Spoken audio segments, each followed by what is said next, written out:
దేవుని నామానికి స్తోత్రములు. మీ అందరికీ కూడా ప్రభు పేరిట వందనములు తెలియజేస్తూ ఉన్నాను. మరి మీరందరూ కూడా ప్రతిరోజు దేవుని యొక్క వాగ్దానం వినండి, దాని ప్రకారం మీరు నడుచుకోండి. దేవుని యొక్క వాగ్దానములు మన జీవితాలకు ఎంతో అవసరముగా ఉంటూ ఉన్నాయి. మీరందరూ కూడా వాటిని విని దేవుడిలో ముందుకు వెళ్ళడానికి మీరు ప్రయత్నం చేయండి. మరి ప్రతిరోజు లాగానే ఈరోజు కూడా దేవుడు మనతో మంచి వాగ్దానం ద్వారా మాట్లాడబోతున్నాడు. ఆ వాగ్దానం ఏంటో చూద్దాం. హెబ్రీయులకు రాసిన పత్రిక 10వ అధ్యాయం మనం తీసినట్లయితే, హెబ్రీయులకు రాసిన పత్రిక 10వ అధ్యాయము 35వ వచనం మనం చదువుకుందాం. హెబ్రీయులకు రాసిన పత్రిక 10వ అధ్యాయము 35వ వచనం మనం చదువుకుంటే, కాబట్టి మీ ధైర్యమును విడిచిపెట్టకుడి, దాని ప్రతిఫలముగా గొప్ప బహుమానము కలుగును అంటూ ఉన్నారు. చూసారా, ఎంత గొప్ప మాట చూసారా? మీ ధైర్యంను విడిచిపెట్టకూడదు అంటూ ఉన్నారు. ఎటువంటి సమయంలో మనం విడిచిపెడుతూ ఉంటామండి మన యొక్క ధైర్యమును? ఎటువంటి సమయాల్లో విడిచిపెడుతూ ఉంటాము? మనకు ఏదన్నా రోగం వచ్చినప్పుడు, సపోజ్ మనకు ఏదన్నా రేపు సపోజ్ ఎగ్జాంపుల్ క్యాన్సర్ అని తీసుకున్నారు అనుకోండి. క్యాన్సర్ వచ్చిందంటే కొన్ని రోజుల్లో వాళ్ళు చనిపోవడానికి అవకాశాలు ఉన్నాయి. అటువంటి వార్తలు విన్నప్పుడు ఏమండి మనం ఏం చేస్తూ ఉంటాం? మనలో ధైర్యం అనేది తగ్గిపోతూ ఉంటుంది. ఏదైనా ఇబ్బందుల్లో ఉన్నప్పుడు ఇక నా వల్ల ఏమి కాదు అని ఉద్యోగం రానప్పుడు కూడా కొన్నిసార్లు మనలో ధైర్యం అనేది తగ్గిపోతూ ఉంటుంది. ఏముందిలే, ఎప్పుడు జరిగేదే కదా, ఇన్నిసార్లు నేను ఫెయిల్ అవ్వకుండా వస్తూ ఉన్నాను, ఇంకా నాకు సక్సెస్ రాదు, విజయం అనేది రాదు, ఎన్నిసార్లు కూడా అపజయం వచ్చింది, విజయం రాలేదు నాకు అని చాలామంది అనుకొని ఏం చేస్తూ ఉన్నారు? దేవుడిలో ఉండే విశ్వాసాన్ని వాళ్ళు కోల్పోతూ ఉన్నారు. దేవుడిలో ఉన్నటువంటి ఆకలి దప్పులను వాళ్ళు కోల్పోతూ ఉన్నారు.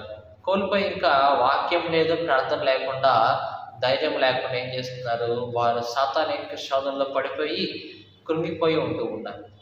కానీ దేవుని యొక్క వాక్యం ఏం సెలవిస్తున్నది? మీరు ధైర్యమును విడిచిపెట్టకూడి అంటుంది దేవుని యొక్క వాక్యం. ఎందుకు మనం ధైర్యం విడిచిపెట్టకూడదు? ఒకానొక సమయంలో మరి దావీదు గురించి మనం చూస్తే కనుక, ఒకానొక సమయంలో తన యొక్క రాజ్యం మీద అమాలేకీయులు వచ్చి మరి వాళ్ళంతా కూడా దోచుకొని వెళ్ళిపోయారు. ఒకానొక సమయంలో ఆడవాళ్ళందరినీ కూడా తీసుకొని వెళ్ళిపోయారు అమాలేకీయులు వాళ్ళతో పాటు. ఆ టైంలో ఈ దావీదు అనే తన యొక్క సైన్యం అంతా కూడా వేరే ప్రాంతంలో ఉన్నారు. ఈ దావీదు అనే తన యొక్క సైన్యము తిరిగి వచ్చి చూసేదానికి అక్కడంతా కూడా అందరూ మగవాళ్ళు, పురుషులు అందరూ ఏడుస్తూ ఉన్నారు. ఏమైందయ్యా, ఎందుకు ఏడుస్తున్నారు మీరు, ఎందుకు మీకు బాధ కలిగింది అని అన్నప్పుడు వాళ్ళందరూ చెప్తూ ఉన్నారంట, ఇలా మీరు లేని సమయంలో అమాలేకీయులు వచ్చి ఈ స్త్రీలను మొత్తం కూడా తీసుకెళ్ళిపోయారు. అలాగే దావీదు యొక్క ఇద్దరు భార్యలను కూడా ఏం చేశారంటే అమాలేకీయులు తీసుకువెళ్ళిపోయినట్లుగా మనం చూస్తూ ఉన్నాం. అటువంటి సమయంలో ఎంత బాధ కలిగింది, అంత బాధ కలిగిందండి. మనం చూస్తే కనుక మొదటి సమూయేలు గ్రంథం మనం తీస్తే, మొదటి సమూయేలు గ్రంథము మరి 30వ అధ్యాయం మనం తీస్తే, 30వ అధ్యాయము 4వ వచనం మనం చూస్తే, ఇక ఏడ్చుటకు శక్తి లేకపోవునంత బిగ్గరగా ఏడ్చారంట. ఎందుకు ఏడ్చారు? పైన 3వ వచనం మనం చూస్తే కనుక, దావీదు అతని జనులు పట్టణమునకు వచ్చి అది కాల్చబడి ఉంటాయో తమ భార్యలను, కుమార్తెలను చెరలోనికి కొనిపోబడి ఉంటాయో చూశారంట. పాపం ఎంత ఘోరం చూసారా? అంతా పోయింది. ఆ యొక్క దేశంలో ఉన్నటువంటి ఆస్తి అంతా పోయింది. కుమార్తెలు వెళ్ళిపోయారు. ప్రతి ఒక్క మగ పురుషుని యొక్క భార్యలను తీసుకొని వెళ్ళిపోయారు. అటువంటి సమయంలో అందరూ కూడా బోరున ఏడుస్తూ ఉన్నారు. ఇక మాకు శక్తి లేదు అన్నంత వరకు కూడా ఏడుస్తూ ఉన్నారంట. అందరూ దావీదు సహా ఏడ్చారు, అందరూ కూడా ఏడ్చారు. అయితే 6వ వచనం మనం చూస్తే, దావీదు మిక్కిలి దుఃఖపడెను, మరియు తమ కుమార్తెలను బట్టి జనుల అందరికీ ప్రాణం విసిగినందున రాళ్ళు రువ్వి దావీదును చంపుదము రండని వారు చెప్పుకున్నారంట. ఏమండి, మనలో ఎప్పుడు కృంగిదల వస్తూ ఉంటుందంటే కనుక, మన ప్రాణం విసిగిపోయినప్పుడు మనకు వచ్చే సమస్యలు ఆ విధంగా ఉంటాయి. మన ప్రాణములు విసిగిపోయేలా చేస్తూ ఉంటాయి. ఇక నీ వల్ల ఏమీ కాదు, ఇక నీకేంటంటే ఒక డిప్రెషన్ మాత్రమే, దుఃఖం మాత్రమే నీకు ఉంటూ ఉంటుంది అనేసి అంత గొప్పగా మన ప్రాణాన్ని ఏం చేస్తూ ఉంటాయి, సమస్యలు విసిగిస్తూ ఉంటాయి, శ్రమపరుస్తూ ఉంటాయండి. సాతాను యొక్క శోధన కూడా ఆ విధంగానే ఉంటూ ఉంటాయి. అయితే ఇక్కడ ఉండే ప్రజలందరూ కూడా ఏం చేశారంట, దావీదుని చంపుదాం రండి అని చెప్పేసి ఒక్కొక్కళ్ళు ఏం చేశారంట, రాళ్ళు తీసుకున్నారంట. ఒక్కొక్కళ్ళు దావీదు మీద చంపుదాం రండి, దావీదు మీద కొడదాం రండి. అప్పట్లో పాపం చేసిన వాళ్ళని ఏం చేస్తూ ఉంటారు, రాళ్ళు వేసి కొట్టి చంపేస్తూ ఉంటారు. అట్లా దావీదు కూడా చంపేద్దాము. అంత గొప్ప రాజు అండి దావీదు, ఆ దేశానికి రాజు.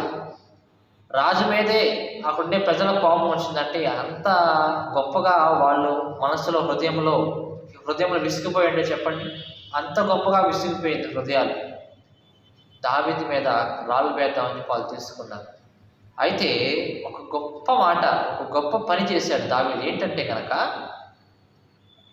చంపుదము రండని వారు చెప్పుకొనగా దావీదు తన దేవుడైన యెహోవాను బట్టి ధైర్యం తెచ్చుకున్నాడు. కరెక్ట్గా మనం ఇక్కడ మెన్షన్ చేశాడు దేవుడు. ఎవరిని బట్టి ధైర్యం తెచ్చుకున్నాడండి? తనకున్న సైన్యాన్ని చూసి, ఎంతమంది ప్రజలు వచ్చినా సరే నా సైన్యం చంపేసింది. ఎందుకంటే దావీదు దగ్గర ఎంత గొప్ప వీరులు ఉన్నారు, ఎంత గొప్ప శూరులు ఉన్నారంటే, బలవంతులు ఎంత గొప్ప వాళ్ళు ఉన్నారంటే, గొప్ప గొప్ప మరి మనం చూస్తే దావీదు గొల్లియాతు యొక్క తమ్ముడు ఉన్నాడు ఒక ఆయన కూడా బాగా మంచి ఎత్తుగా ఉంటాడు, మనిషి బాగా బలంగా ఉంటాడు. అతన్ని కూడా చంపిన వాళ్ళు ఉన్నారు దావీదు దగ్గర సైన్యంలో. అంత గొప్ప సైన్యం ఉంచుకొని కూడా ఆ సైన్యాన్ని బట్టి దావీదు ధైర్యం తెచ్చుకోలేదంట. ఎవరిని బట్టి ధైర్యం తెచ్చుకున్నాడు? దేవుడైన యెహోవాను బట్టి ధైర్యం తెచ్చుకొని ప్రార్థన చేస్తున్నాడు. ప్రార్థన చేశాడు దేవుడిని. ఓకే దావీదు, నువ్వేమి దిగులు పడమాక, ఈ కొంతమంది సైన్యం నీ దగ్గర ఉందో వాళ్ళందరూ తీసుకొని వాళ్ళ మీదకి వెళ్ళి విజయాన్ని ఇస్తాడు దేవుడు.